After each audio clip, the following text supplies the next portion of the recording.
del tiempo estamos así. Ah, ¿dónde? Ah, está ahí. No te escucho. La mitad del tiempo. 12 horas de todos los días estamos ahí. Pero ahora estoy Coloca, aquí, ¿no? ¿Está bien? está hermosamente aqui. Muito obrigada, bem-vinda. Beija, muito lindo te ver e ter você aqui, acompanhando a gente. Então, esse Sí, para mí convite, es un placer inmenso siempre. Hay un delay, ¿no? Pero sí, más eso ahí, hay un delay. Yo te escucho 10 segundos después que está... vale. No, para mí es un placer estar con ustedes. Para mí es increíble. Siempre con Uruguay, con Lucía, que conozco hace 3 meses, porque nosotros tenemos, ¿qué? 23 años solamente, pero entonces hace solamente 3 meses, pero ¿cuándo fue? 12 años, ¿no? 13, no sé, algo así, ¿no? Estamos ahí juntas, vale. bueno, gracias. Era muy así, con mucho deseo de compartir lo que venís haciendo con este grupo hermoso de estudiantes que ahora en un ratito ya vas a poder ver y escuchar.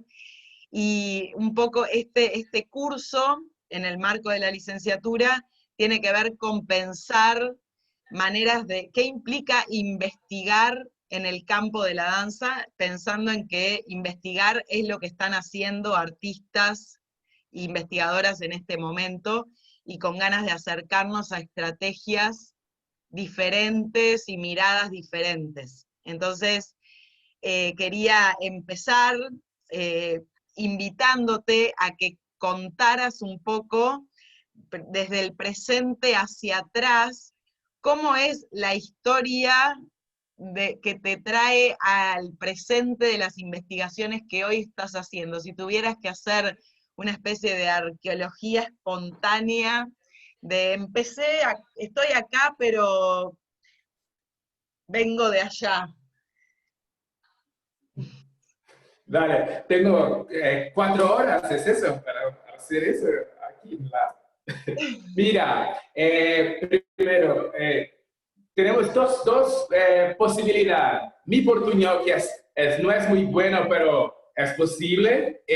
Yo voy a tener que pensar mucho para hablar, o puedo hablar en portugués. ¿Qué piensas ser más? Acho que podemos tentar português meio devagar. Tá bom, eu vou tentar, porque o que acontece? Eu sou uma pessoa que fala muito rápido e muito excitadamente, muito animadamente. Bom, acho que fazer esse exercício, né, de olhar para o jeito que eu estou lidando com a minha arte agora, tentando atravessar um movimento mais de passado. Primeiro que eu acho que eu queria falar uma coisa interessante, que dos últimos tempos para cá, eu tenho vivido com mais força a ideia de que o tempo não é linear, né? Essa noção de que essas experiências, que são as experiências que me fizeram ser essa pessoa, essa artista que eu sou hoje, elas estão comigo aqui, né? Elas não ficaram lá no passado. Tem uma coisa mais complexa nessa organização do tempo, que essa ideia de uma linearidade causal, né? Do mesmo jeito que eu me sinto um pouco as monstras do futuro, assim, as monstras do futuro que eu nem conheço ainda, que eu nem sei o que vão ser. Tá, mas estar no lugar que eu estou hoje, do ponto de vista da produção artística, tem muito a ver com o quanto que algumas questões do mundo, tá, vale, como vamos fazer? Vou tentar mi portuñol, pero está así. Entonces, repito o no? ¿Qué piensas, Lucía? Acho que podemos no chat, vamos traduciendo un poco colectivamente lo que vas diciendo en portugués, ¿tá? Hacemos traducción colaborativa en el chat y continúa en portugués. Tá bom, eu vou tentar ser ainda um pouco mais precisa na articulação das palavras.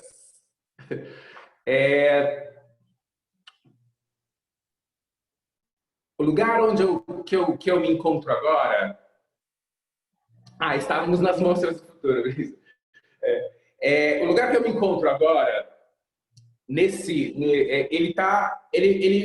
sinto empurrada para cá. Eu me sinto como se os movimentos da minha história como pessoa tivessem me empurrando para esse lugar. Eu costumo falar que, como artista, tem duas coisas que me importam, assim, duas coisas que balizam o meu trabalho, que me dão parâmetros para o meu trabalho. De um lado aquelas coisas que me movem, que me empurram no mundo, né? Aquelas questões, aqueles interesses, as questões do mundo que me empurram.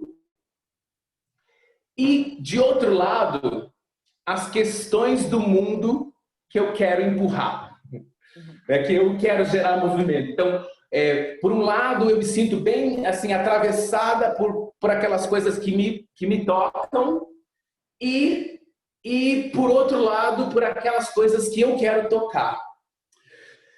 Pois bem, aí, no meu caso específico, essa pessoinha aqui essa pessoa que vocês estão vendo, no caso desta pessoa, isso tem muito a ver com as vivências de gênero e sexualidade, porque desde criança, desde muito pequena, que o mundo me empurra nessa direção, né? Assim, eu costumo dizer que muito antes até de eu saber o que significava bicha, maricón, muito antes de eu saber o que era isso, as pessoas já diziam que eu era. Então, essa é uma questão com a qual eu tenho que lidar desde sempre, mesmo que em muitos momentos da minha vida eu não quisesse, eu não queria, eu estava interessada em outras coisas, eu queria estar, mas Então, bom, do ponto de vista do assunto, me parece que tem um pouco a ver com isso, com eu tentar dar uma resposta para como que as coisas do mundo estão me empurrando. Por outro lado, mais do ponto de vista mais assim, do ponto de vista estético e da experiência de criação mesmo, eu fui desenvolvendo também alguns interesses mais que não tem a ver só com esse assunto, entre aspas, das relações entre corpo, gênero e sexualidade, né? Eu fui querendo compreender como que as experiências artísticas que eu estava propondo, elas podiam radicalizar determinados tipos de relação que eu gostaria de estimular no mundo. Então, sabe, sempre foi uma questão para mim, como é que a experiência que eu estou propondo aqui artisticamente pode ajudar a gente, enquanto humanidade, a pensar as relações que a gente estabelece entre a gente de maneiras diferentes. E aí, por isso que eu fui, que tem sido cada vez mais presente no trabalho também, essa dimensão de fora dos ambientes institucionais da arte, né? De fora dos teatros, de fora, enfim, por isso que eu querer me encontrar com a rua tem a ver com esse desejo de tentar problematizar nos processos artísticos outras formas de relação. Eu acho que para terminar esse primeiro momento, eu diria também que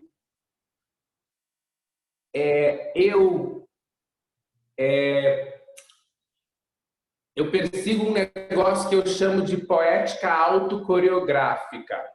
Poética autocoreográfica, que é uma ideia de que eu me uso como assunto, eu uso a mim mesma como assunto para discutir assuntos que eu considero que não são só meus. Então, eu me uso como assunto para discutir assuntos que eu considero que não são só meus. Então, é como se esse corpo aqui que eu sou, ele fosse um instrumento, um atravessamento, uma intermediação para que eu possa colocar na mesa questões, né, colocar para discussão na experiência artística assuntos que eu acredito que não são só meus. Acho que pode ser isso, começo, não sei. Acho que sim. Eu vou pegar no último que você estava falando, porque poderia, muita coisa já apareceu, mas nessa vinculação do teu trabalho a gênero, sexualidad, pensando que hay una dimensión performativa en el género, pero que tú también estás empleando la performance no solamente como resultado de una investigación, sino como la propia investigación en movimiento, incorporada, corporificada. Então, queria pedir para você compartilhar qué estrategias, qué maneras en las que tu investigación pone en performance al género, y cómo lidias o cómo has lidiado, o qué preguntas tenés ahí en relación a la identidad, las posibilidades de desidentificación en algo que creo que caracteriza un poco a una tensión que está muy presente en tu performance, y diría en tu performatividad en la vida cotidiana, que es poner un poco en conflicto y en disputa estas maneras de construcción de identidad, pero también estrategias de desidentificación, de corrimiento, de la manera en la que las identidades pueden también ser maneras de opresión y de disciplinamiento y de, bueno, de violencia. Por ahí. Increíble, tenemos ahí también asuntos para 2 días, ¿sí? Tenemos ahí asunto para 2 días, pero voy a empezar con la princesa, Ricardo, que es una princesa. La princesa apareció en mi vida por cuenta del trabajo artístico, porque la verdad, en las investigaciones que yo pude hacer acerca de género, es que a princesa teve terreno fértil para aparecer, para se manifestar. Então é muito interessante pensar nesse movimento também, né? Como que a minha insistência, porque eu tenho essa carinha jovem, mas já faz pelo menos 23 anos que eu estou aí insistindo nessas questões de pensar o gênero como uma experiência, como uma possibilidade de arte, né?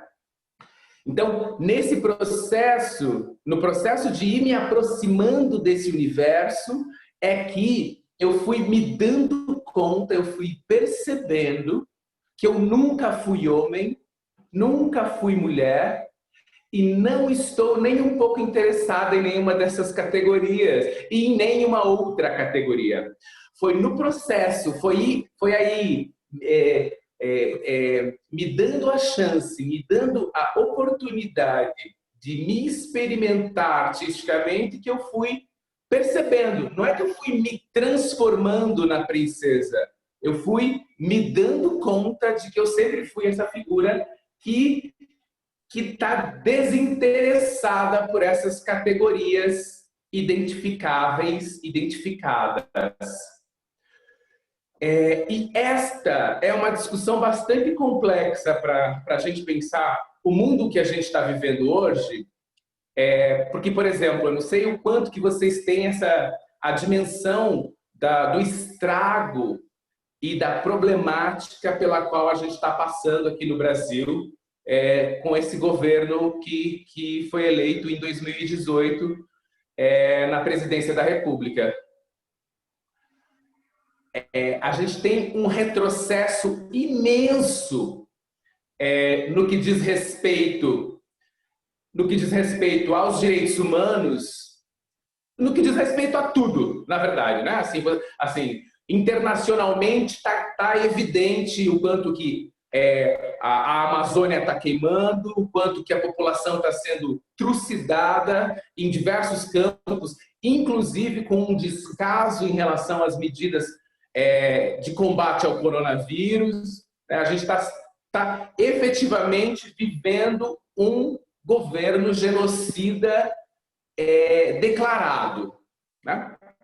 Bom, então, por que eu acho que essa conversa a respeito do governo no qual a gente está inserida é importante para essa conversa de identidades? Pelo seguinte, eu realmente estou trabalhando por uma organização social em que a gente seja menos obcecadas pelas identidades, que as identidades não sejam tão importantes para a gente falar a respeito da gente mesma. Que quando você olhe para mim, você não queira ficar procurando, é homem, é mulher, não, então é uma não binária, né? Esse desejo de produzir uma explicação. Então, eu tenho trabalhado para isso, lá, a médio prazo. Mas isso não significa que a gente não tenha demandas e lutas identitárias muito importantes sendo travadas todos os dias, né? Então, a gente está aqui vivendo um momento no país em que a gente tem um retrocesso nas políticas de direitos humanos de quase 50 anos. Assim, a gente está vendo todos os dias direitos de determinadas populações serem jogados no lixo, assim, como quem joga um papel velho no lixo, né? Então, existe ainda um espaço no mundo de uma relação que demanda uma conversa sobre identidade. A gente ainda não pode abandonar uma discussão de identidade, porque as minhas irmãs travestis continuam morrendo assassinadas pelas ruas como se fossem como se fosse permitido, né? Ao mesmo tempo, eu tô pouco me fudendo. Como é que vai traduzir isso aí agora, hein, Lucia? Eu tô pouco me fudendo para as identidades, porque nós somos muito mais complexas do que isso, do que essas tags, do que essas identidades, do que essas etiquetas, né, que vão se colecionando na gente. Então, e aí, para terminar também, acho que para terminar essa resposta, eu me sinto muito privilegiada de poder transformar a minha existência numa experiência estética. Eu decidi fazer isso faz bastante tempo, isso é consciente. Eu não sabe, esse discurso a respeito da não separação entre arte e vida, Isso para mim é experiência cotidiana. O meu processo de criação como artista está acontecendo em mim o tempo todo.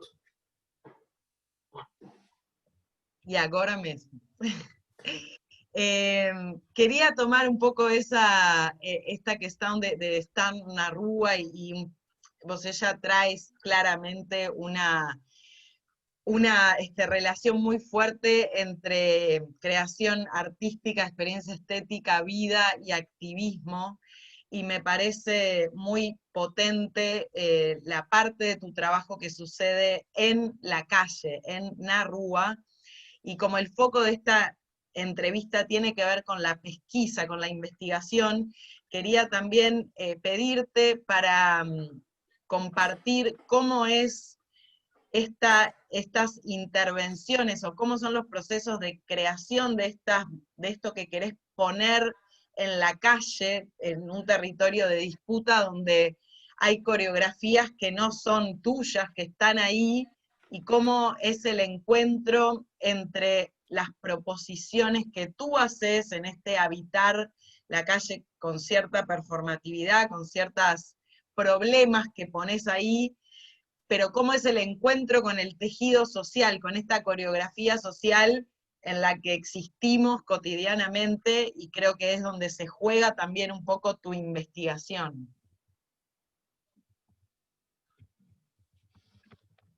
Sim, isso aí a rua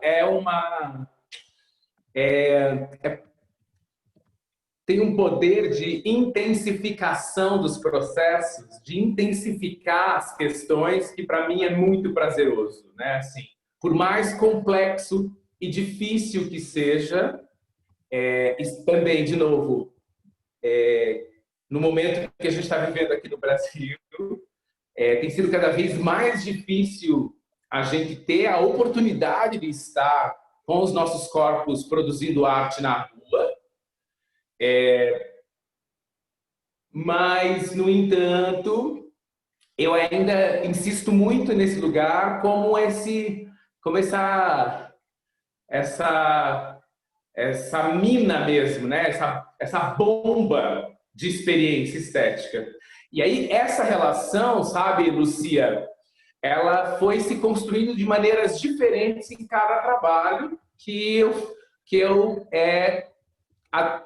escolhi ir para a rua. O primeiro trabalho que eu tenho que foi para a rua, eu acho que até vocês receberam aí algum material a respeito dele, chama Eu Tenho Autorização da Polícia para Ficar Pelado Aqui, e que foi, de novo, foi a rua que chamou o trabalho. A história do trabalho, muito resumidamente, é assim. Eu estava fazendo uma performance com um outro artista num espaço cultural aqui de Curitiba, e esse espaço ele tinha uma sacada que dava para a rua, né? E a gente usou essa sacada como camarim. Então a gente ia e a gente trocava muito de roupa. A gente ia muito para a sacada, ficava pelado lá na sacada, trocava de roupa e voltava para a cena, para dentro do espaço. Chegou uma hora que a gente tinha umas 20 pessoas assistindo a gente dentro do teatro, dentro do espaço, e na rua tinha umas 150, porque olhando para cima, para a sacada, gritando toda vez que a gente saía para a varanda. A comoção foi tão grande, as pessoas ficaram tão animadas na rua, que a polícia, a Guarda Civil, a Guarda Municipal, né, a polícia, foi pedir para a performance parar. Para parar de acontecer. E eu lá, bem pelado, dançando, o policial querendo que a gente parasse, e a gente... Não.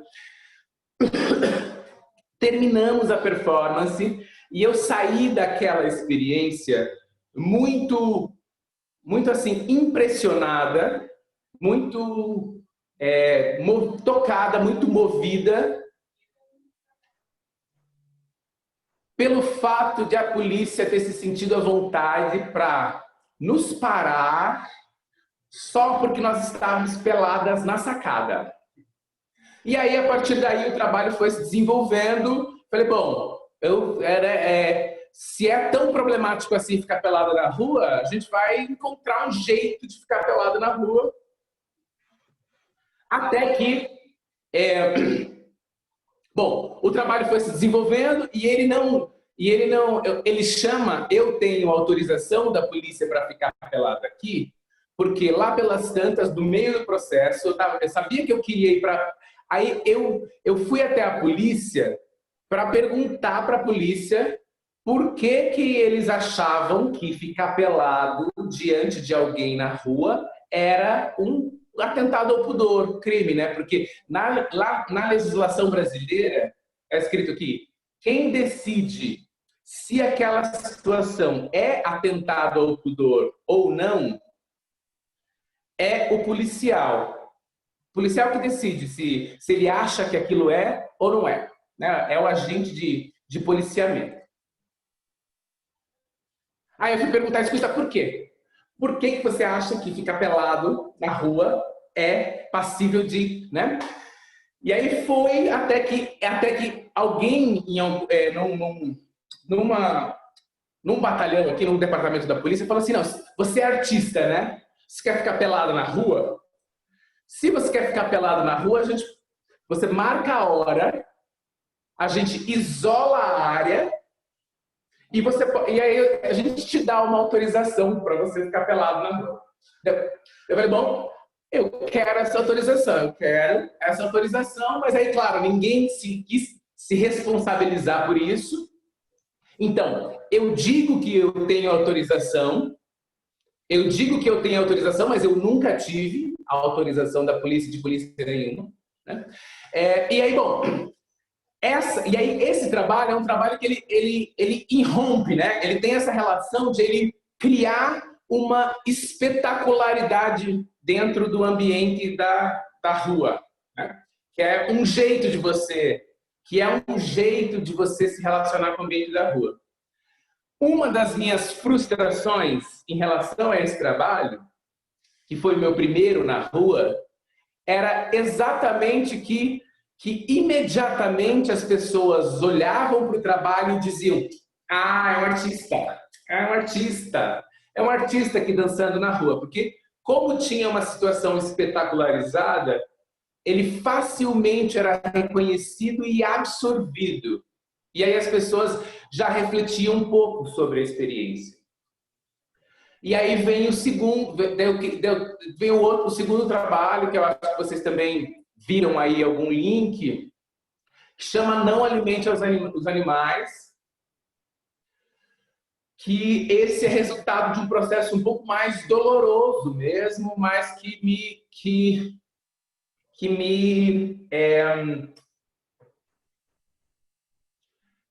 do qual eu me orgulho bastante tanto enquanto processo de criação, quanto do material que se gerou. Né?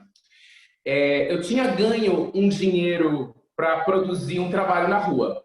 E era só isso que eu sabia. Eu ia para a rua e ia fazer alguma coisa na rua. Tinha algumas pistas e tal. Isso, por exemplo, eu já queria que não fosse uma situação espetacularizada imediatamente. Eu queria que fosse uma coisa mais infiltrada na experiência cotidiana, né? Que fosse parte dessa coreografia que já está em curso, como a Lucia falou, né? Que ela só fosse mais um pedaço, por mais atípico que pudesse ser, mas fosse mais um pedaço desse cotidiano. E aí eu estava no meio desse processo, criando esse trabalho aí, sem saber direito o que ele seria. E aí um dia eu recebo uma ligação de uma amiga que na época estava na presidência de uma associação aqui de Curitiba que lida com pessoas travestis, transexuais. E ela estava dando a notícia que duas colegas estavam trabalhando na rua, eram profissionais de sexo, né? Estavam trabalhando numa rua famosa aqui em Curitiba, onde acontece a prostituição de travestis e transexuais. Um carro preto parou, sem placa, dois homens, cada um com um balde de ácido, desce do carro, jogam um balde em cada uma delas. Um taxista que estava passando por ali se oferece para levá-las para o hospital. Quando elas chegam no hospital, elas têm dificuldade. Quando a minha amiga me ligou, ela me ligou porque elas estavam com dificuldade para dar entrada no hospital por causa dos documentos, que não eram documentos retificados. Então aqui agora isso já está melhor, mas teve uma época que o fato de o documento não condizer com a pessoa era o impedimento para ela ser admitida no hospital. Isso fez com que o atendimento demorasse. As duas ficaram alguns dias entre a vida e a morte, com mais da metade do corpo queimado pelo ácido. As duas morreram. E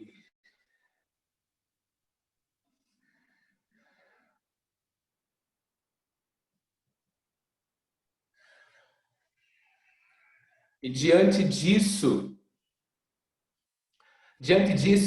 tudo que eu estava fazendo no estúdio, todas as investigações de movimento que eu estava fazendo para esse trabalho que eu estava criando, todas as questões que estavam ali, tudo parecia nada, né? Nada tinha sei lá, podia se relacionar com uma brutalidade absurda como essa. Assim, nada fazia sentido, tipo. Mas aí eu demorei um pouquinho para conseguir voltar a trabalhar melhor, mas quando eu voltei para o estúdio, eu falei, eu vou voltar, e eu não conseguia ficar em pé. Porque a única coisa que era possível naquela, né, era ficar no chão. Mas aí eu falei, bom, eu vou começar a agarrar essas coisas. E aí, bom, do ponto de vista do processo, que eu acho que isso é muito legal, né? De como que,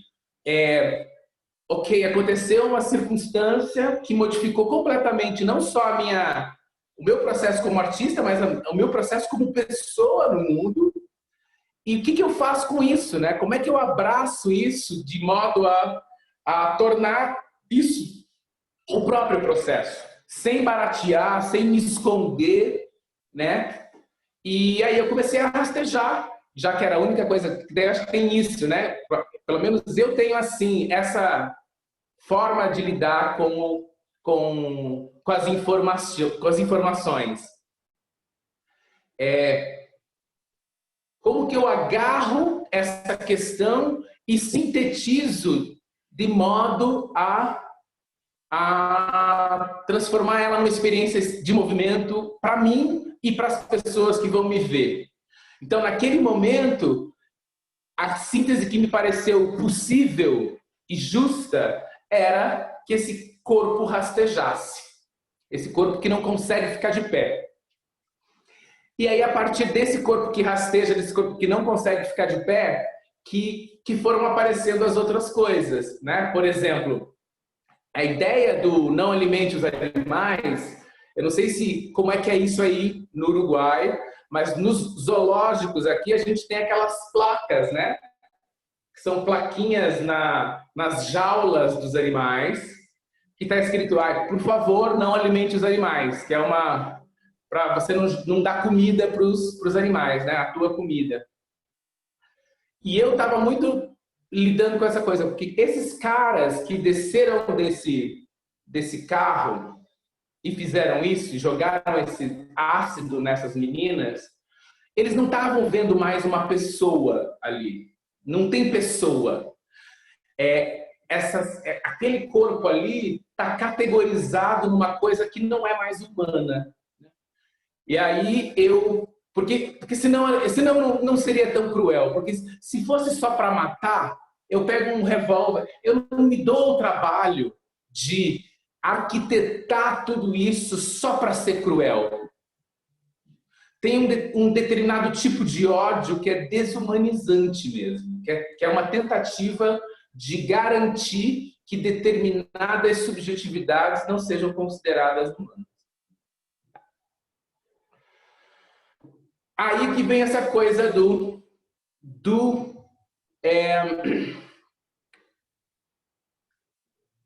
que eu estou chamando de tratamento zoológico, que é essa coisa de você tratar determinados corpos. E aí é por isso que, então, a síntese do trabalho, né, o trabalho, a experiência performática do trabalho é esse corpo travestido, né, com uma corrente amarrada no tornozelo, e aí na ponta dessa corrente tem uma placa dessas, bem igualzinha à do zoológico. E esse corpo, eu só desço de um carro e atravesso 20 quarteirões, 20 quadras, né? Não sei como é que vocês falam aí, pelo chão. Não tem explicação nenhuma. E aí no final eu entro de novo. No final eu entro de novo num carro. Não tem começo, meio e fim. Eu só atravesso o centro da cidade. Que é uma outra lógica de se relacionar com o ambiente público, né? Com a rua, do que do autorização. Eu tenho um outro exemplo também, mas não sei como é que a gente está de tempo dessa relação. Pode ser? Vale, sim.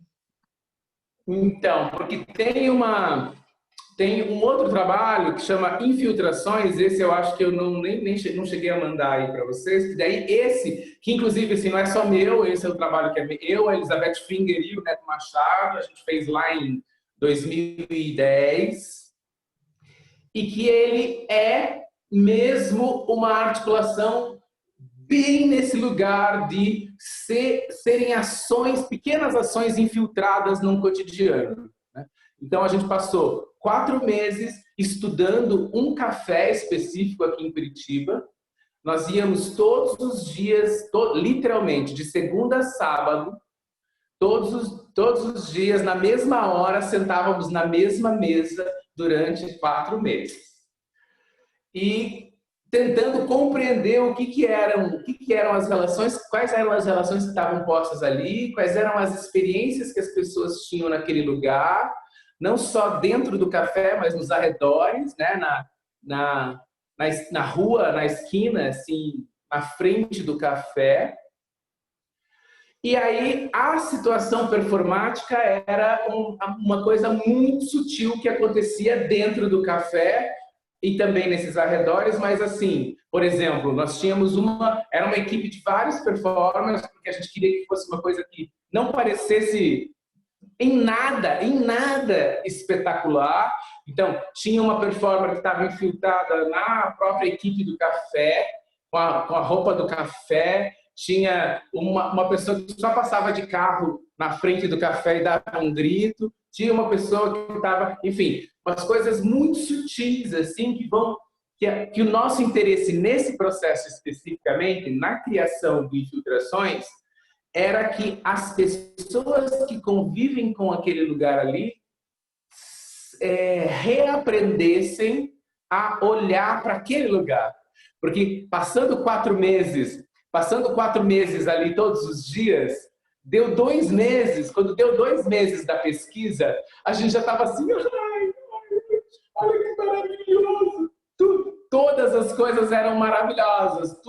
A pessoa que passava mais ou menos na mesma hora, a funcionária do outro lado da rua, as filas, enfim. Então, chegou uma hora que, ao invés de a gente criar alguma coisa para aquele lugar que fosse nova para ele, a gente queria que a performance fosse esse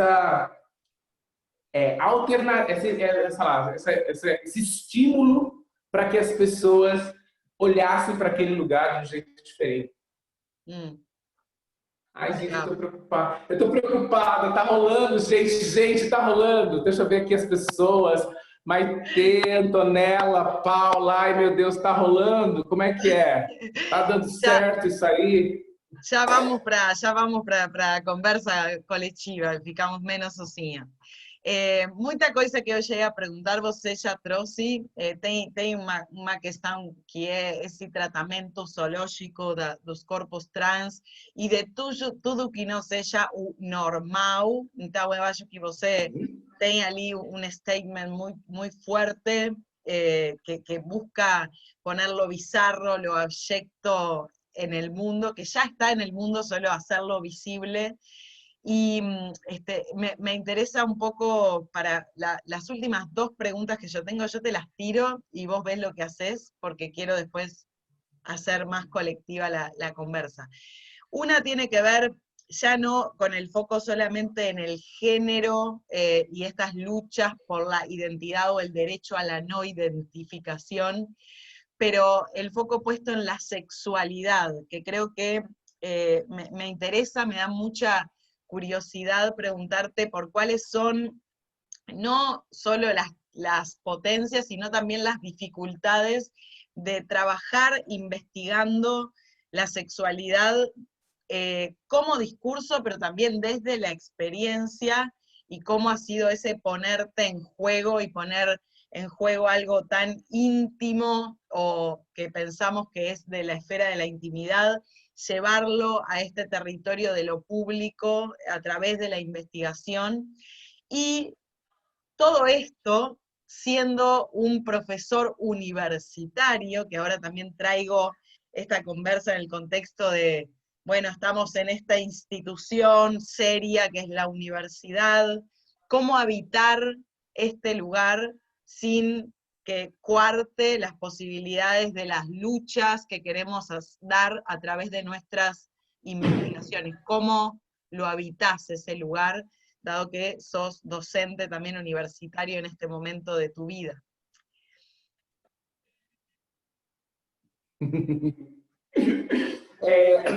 Bom, primeiro a coisa da sexualidade, me parece que assim, ó,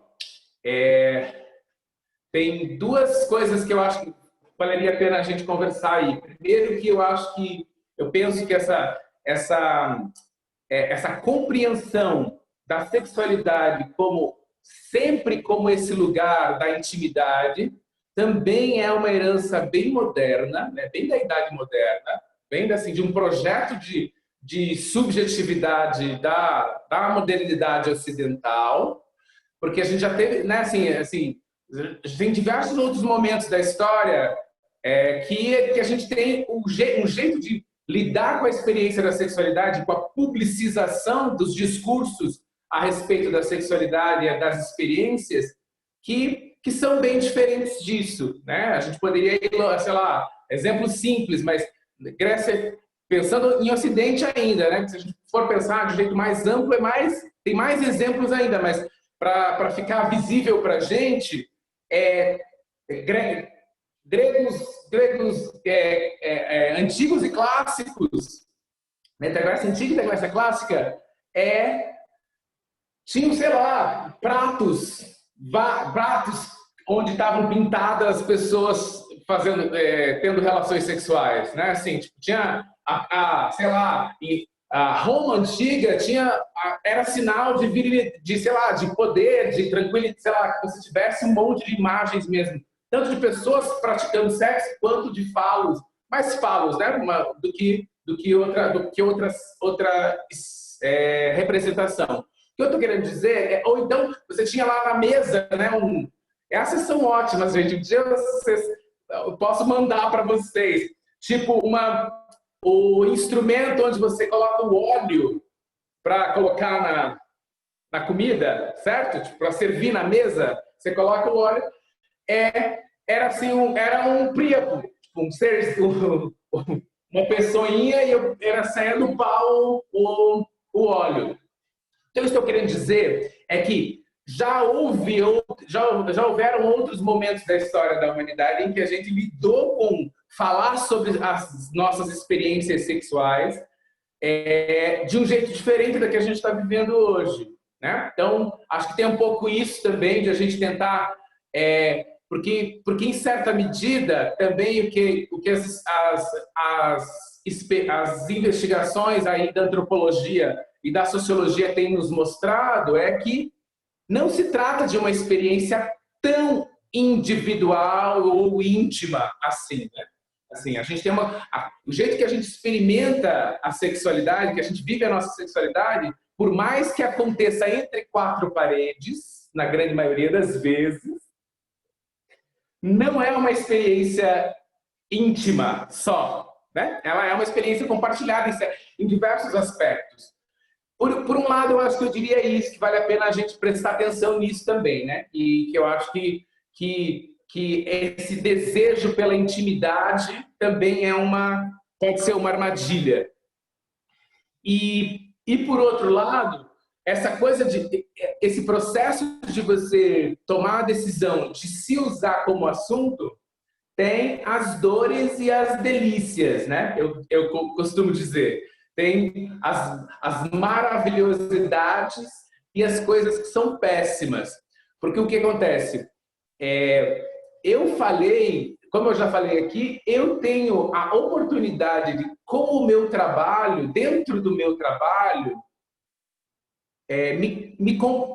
me desafiar nas minhas experiências de sexualidade, do exercício da minha sexualidade no mundo, sabe? Eu vou podendo aprender a abrir espaços na minha experiência de corpo sexual no mundo, porque eu estou me dedicando a essas coisas no meu trabalho. Olha que oportunidade. Ai, apagou minha luz.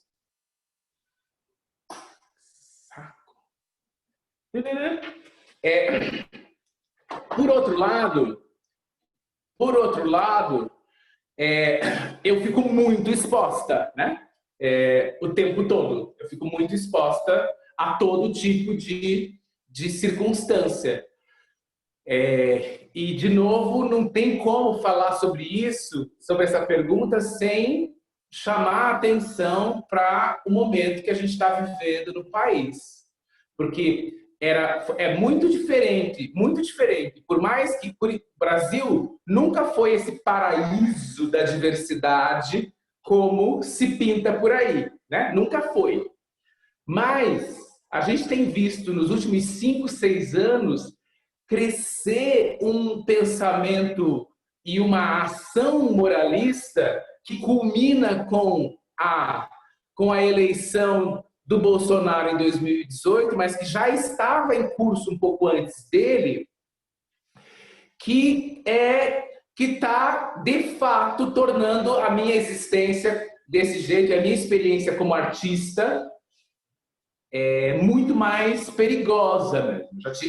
Eu já tive tentativas de atentado mesmo, né? Atentado físico, ameaças que eu tive que denunciar para a polícia, ameaças que eu achei que pudessem ir longe. Já levei pedrada na rua, literalmente levei pedrada na rua, adolescentes correndo atrás de mim com pedras na mão, gritando: corre, viado, corre, viado. Então, por que é isso? Porque tá tudo muito visível, né?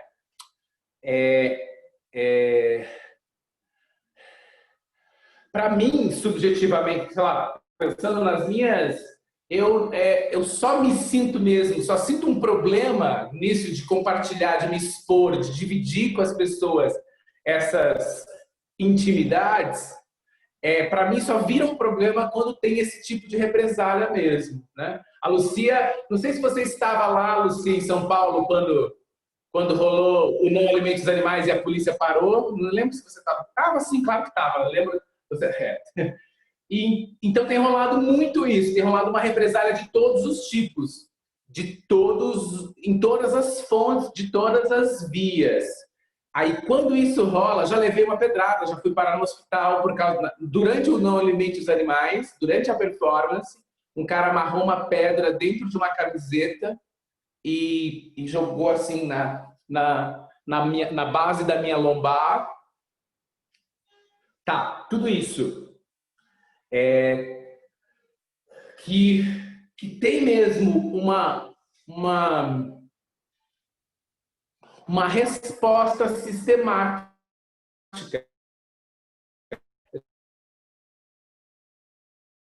20 anos atrás, quando eu comecei a lidar com essas questões no meu processo artístico, tinha menos esses assuntos e esses corpos dissidentes, eles tinham menos visibilidade no mundo em geral, né? Ou pelo menos aqui no meu mundo. E a gente foi, e por diversos motivos, essa visibilidade foi sendo conquistada, foi sendo alcançada. E agora a gente está tendo muito essa reação mesmo, uma reação de represália a essa visibilidade. Tá.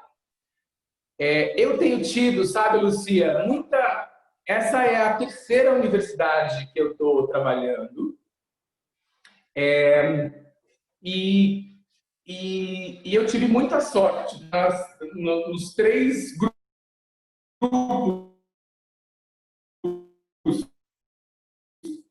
de professoras e professores, porque me parece que na universidade a gente tem um peso na mão, que a gente não pode tomar muitas decisões, a gente só meio que só tem que atender, né, a essas estruturas, mas eu não sei como é que é aí, mas uma boa parte do que sustenta isso e que vai dar possibilidade para que um determinado tipo de corpo apareça ou não, é o corpo docente, né? É esse grupo de professoras que sustenta ou não sustenta, sustentaria ou não sustentaria essa presença. E eu tenho tido muita sorte nesse sentido. Agora eu estou numa universidade aqui do estado do Paraná e que tem um grupo de pessoas que tem bancado muito assim, né? A minha presença e os assuntos e os interesses pelos quais eu estou tratando. E a gente tem um fenômeno interessante aqui acontecendo também, não sei como é que está rolando no Uruguai, mas que está vindo de baixo também uma pressão para que determinados assuntos eles apareçam e determinados corpos apareçam. Então, se por um lado a gente tem uma estrutura, sei lá, um governo federal querendo decidir quem vão ser os reitores das universidades federais no país, tirando a autonomia da universidade, se por um lado a gente tem isso, a gente tem cada vez mais um grupo de discentes, de alunos e de alunas, né, demandando que corpos pretos estejam na universidade, que corpos divergentes de gênero estejam na universidade, e não só no corpo discente, né?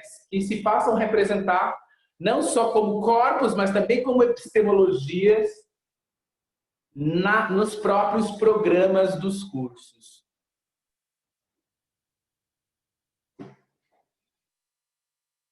Gosto de você traer essa questão das epistemologias também, porque não é só, eu fico bem preocupada por pensar que eso es como un tema que a veces se aborda y no todo un olear sobre un mundo que, nada, afecta todo lo que hacemos en la universidad y no solamente como esos estudios de género que se les permite existir en un rincón pero que no molesten mucho, a veces también cómo hacer para de encontrar otras maneras de habitar. Eu quiero pasar para conversa más colectiva. Te voy a preguntar si estás bien o necesitas un minuto para tomar agua, ir al baño. Vamos,